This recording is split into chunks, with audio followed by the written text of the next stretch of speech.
저는 이제 크게 세 가지에 대해서 이제 얘기를 하려고 하는데, 지속가능 경영 보고서가 뭐냐? 지속가능 경영 보고서는 말 그대로 기업의 지속 가능한 지표를 평가를 하고 지속 가능성을 검증을 하는 보고서입니다. 지금 현재의 지속 가능 지표라고 하면은 환경사회 지배구조를 지금 얘기를 좀 하고 있습니다. 그래서 보고서 자체도 예전에는 우리 기업이 경영의 목표가 뭐였고 수익을 얼마를 냈고 고용 인원이 어떻게 됐고 사업 영역은 요겁니다가 메인이었었는데, 요즘은 우리는 ESG 활동을 이렇게 하고 있는데요, E 활동, S 활동, G 활동은 이렇게 하고 있어서 이렇게 하고 있습니다로 트렌드가 바뀌었어요. 그리고 두 번째는 지속 가능성을 검증한다. 제가 검증한다라고 했는데 이거에 대해서 잘 모르시는 분들 많습니다. 도대체 이걸 검증을 왜 받는 거야? GRI라고 하는 글로벌 보고 이니셔티브인데, 이거는 다중 이해자, 다른 말로 하면 기업을 이루고 있는 그런 대중과 공급망과 이런 사람들을 모두 통칭하는 사람들을 대해서 이것들의 기준이 만들어진 건데, 그런 이해관계자들을 대상으로 해서 보고서를 잘 만들어졌다라고 하는 내용인 거죠. 그리고 두 번째는 ISSB TCFD. 이건 뭐냐면 투자자 대상입니다. 투자자들한테 우리 기업이 어떻게 운영이 되고 있고 리스크 매니지먼트는 어떻게 하고 있어서 우리는 투자를 받아도 돼. 그리고 거기에 대한 기준은 IFSR, 국제회계 기준. 쉽게 말하면 재무제표를 이렇게 만든 것처럼 이제는 지속 가능성도 재무제표에 맞도록 만들겠다. 거기에 대한 기준이 크게 이 두 가지입니다. 세 번째는 최근 3년 공시 데이터를 기반으로 합니다. 오래 썼다고 해서 오래 잘한 게 아니라 그 전에 3년 동안 있었던 거예요. 그러니까 적층돼서 잘 해야 되는 거죠. 전략을 갖고 잘 해야 되는 거예요. 그래서 ESG 보고서는 말 그대로 GRI라고 했었던 이해관계자, 그리고 TCFD, ISB 같은 투자자에게 우리 기업은 투명하고요, 리스크를 잘 대응하고 있어요 라는 것으로 할 수 있게 되는 거죠. 그러면서 지속가능 경영 보고서를 발간을 하면서 ESG 실무자들은 어떻게 하느냐. 첫 번째, 경영 체계를 구축합니다. 말이 좋아 경영 체계지, 좀 더 쉽게 얘기하면 우리의 ESG 비전은 뭐야, 그래서 우리는 미션은 뭐고, 이거를 갖고 우리는 체계를 어떻게 갖고, 이런 것들을 세팅을 해야 돼요. 두 번째는 경영 과제를 발굴을 합니다. ESG에 기반한 새로운 사업들. 현재 진행하고 있는데 ESG적으로 너무나 위험하다. 그렇다면 우리는 이건 리스크이기 때문에 이걸 바꿔야 된다라고 하는 것들을 진행을 하고 있는 거죠. 세 번째는 투자자와 ESG 평가 대응인데, 지속 가능성 평가를 하는데 지표들을 다 모아야 됩니다. 지표들을 다 모을 때 이거를 한 번에 어디 부서 이거 주세요? 안 줘요. 지속 가능 보고서를 잘 넣어줄 테니까 지표를 좀 잘 줘.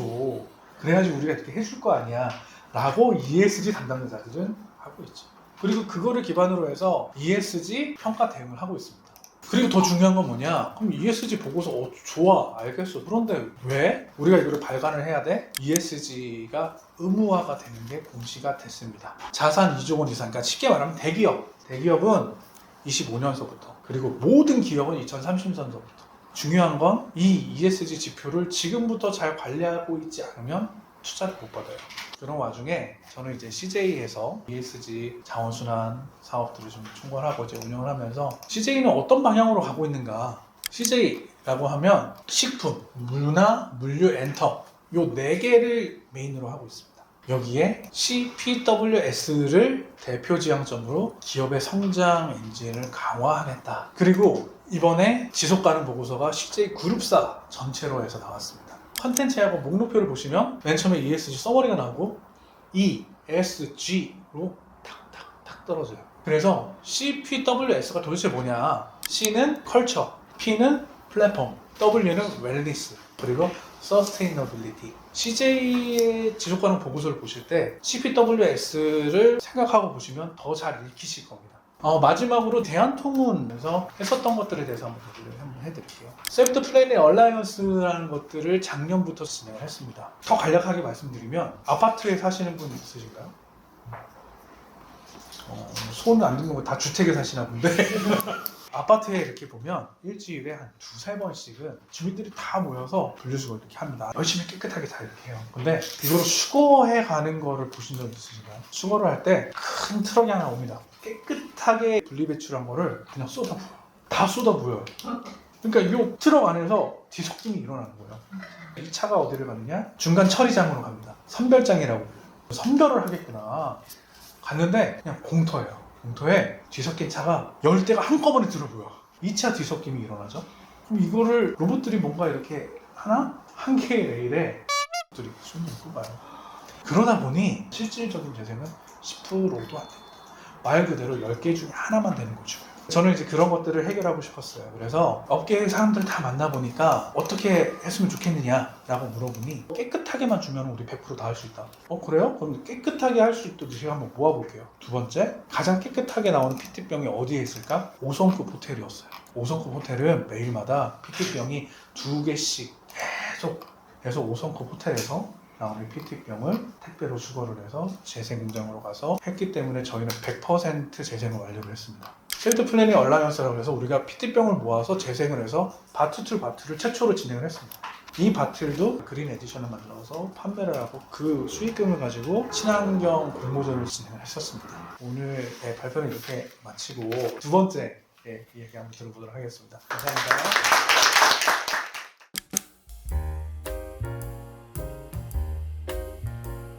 사실 제가 조금 더 말씀드릴 수 있는 부분은 저희가 가장 밀접하게 있는 패션에 대한 부분을 설명을 드리려고 하고요. 패션 산업이 지속 가능할 수 있는가를 여쭤보는 질문이 있는데, 기본 티셔츠가 원재료 생산부터 폐기하는 과정에 이르기까지 물이 어느 정도 사용되는지 아세요? 500m요.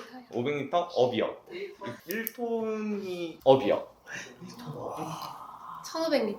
1000m도 업이요. 2톤. 2톤이 업이요. 2.72. 2.72요? 옷을 하나 생산하는데 2,700리터 정도 물이 사용이 되더라고요. 패션 산업이 전 세계 산업군 중에서 환경오염을 많이 시키는 넘버 5 안에 들어가거든요. 그래서 어떻게 보면 패션 산업이 환경적인 영향력으로 굉장히 나쁜 놈들이라고 하실 수 있고, 그 나쁜 놈들에 대한 해결을 하는 게 ESG 부서라고 생각을 해주시면 될 것 같아요. 근데 이런 환경적인 영향력뿐만 아니라 이렇게 오른쪽에 보시면 사회적 영향력이라고 해놨는데, 여기 오른쪽 하단에 요 이미지 혹시 보신 적 있으신가요? 2013년도에 라나플라자라고 의류 생산 공장이 이렇게 붕괴된 사건이었어요. 방글라데시에. 그때 당시에 이슈가 됐던 것들이 한 3가지 정도가 있는데, 첫 번째는 2013년도에도 건물이 무너지나? 근데 그 건물이 무너졌던 원인 자체가 의류를 미싱하게 되면 미싱 진동이 일어나잖아요. 근데 여기에 진동이 일어나면서 건물이 한 번에 주저앉았어요. 두 번째로는 여기에서 사망하신 숫자가 한 1200명 정도 되는데, 그게 다 여성 노동자분이시거든요. 근데 또 모계 국가라서 경제적인 인구로 치면 사실 방글라데시의 한 지역 자체가 경제가 마비됐다라고 생각을 해주시면 될 것 같고, 마지막으로 굉장히 크게 이슈가 됐던 게, 사고를 막 수습을 하다 보니까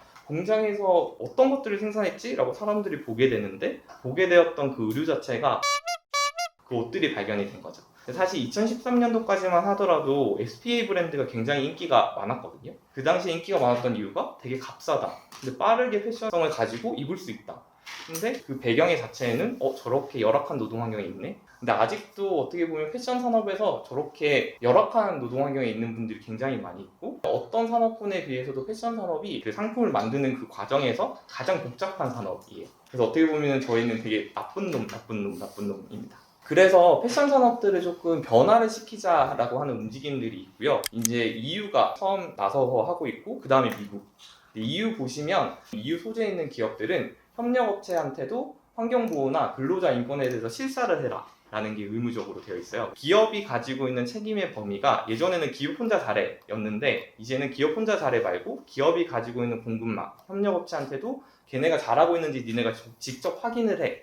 직접 확인한 결과들을 니네가 공시를 같이 해 라는 게 공급망 실사법이거든요. 근데 그거에서 조금 더 나가서 저기 패션 산업의 생산자 책임 제도라고 했는데, 쉽게 설명을 드리면 이제는 패션 산업을 할 때 재활용 섬유를 30% 이상 무조건 사용해. 이게 법적으로 이제 제정이 됐습니다.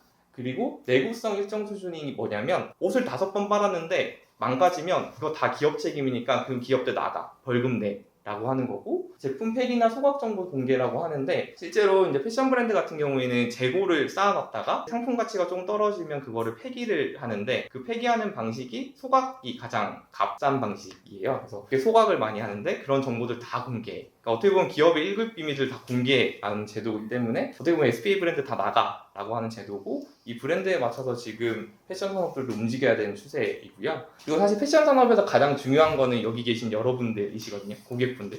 고객 입장에서 봤을 때 MZ세대 10명 중에 6명은 비싸더라도 ESG 제품을 구매한다 라고 하는 이 결과가 나왔더라고요. 처음엔 저는 사실 믿지 않았는데 오른쪽을 보니까 좀 믿게 됐어요. 사실 MZ세대 분들은 그 브랜드가 가지고 있는 스토리를 굉장히 중요하게 여기시잖아요. 그리고 그 스토리에 대한 부분들을 굉장히 많이 요구를 하시는 단계이시고, 그럼 그런 고객들의 요구에 저희는 맞춰야 되는 필요성이 있는 거고, 그래서 패션 산업들이 조금 변화하기 시작했습니다. 그래서 저기 제가 속해 있는 한세홀딩스도 리포트를 내고 있고, 중간에 있는 나이키, 그리고 여기 인디텍스라고 하는 자라를 소유하고 있는 기업들, 사실 패션 산업들이 이제는 다 지속가능 경영 보고서를 내고 있습니다. 근데 그럼 이 지속가능 경영 보고서를 내는 이유가 단순히 내가 좀 잘하고 있다 이런 느낌은 아니고요.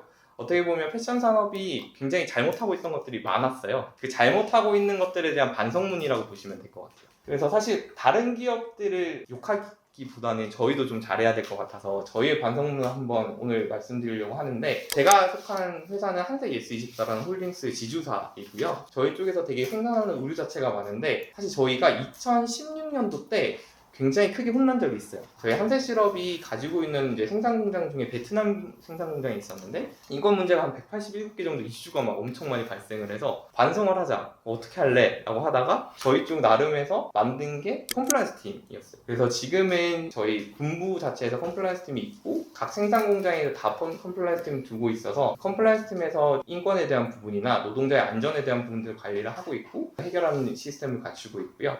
ESG 경영에서 중요한 부분이 리스크 매니지먼트라고 해서 우리가 못하는 부분들에 대한 반성도 필요하지만, 앞으로 ESG 경영이 너무 중요해지기 때문에 그런 부분들에 대해서 저희가 기회를 창출을 해야 되는 시스템이 있거든요. 그런 시스템으로 봤을 때 저희 한세실업 같은 경우는 이렇게 저희 상품을 생산하는 모든 전 과정에서 ESG에 대한 생각들을 담아내고 있고, 조금 상세하게 설명드리면 상품을 기획하는 단계에서 저희는 국내 최초 의류를 생산하는 기지 중에서 3D 기술을 좀 도입을 했습니다. 쉽게 생각하시면 아직까지도 의류를 대량 생산하기 전에 샘플을 만들 때 실물을 여러 번 만들어서 그걸 계속 보내고 피드백 받고 보내고 다시 고치고 피드백 받고 하는 과정을 거치거든요.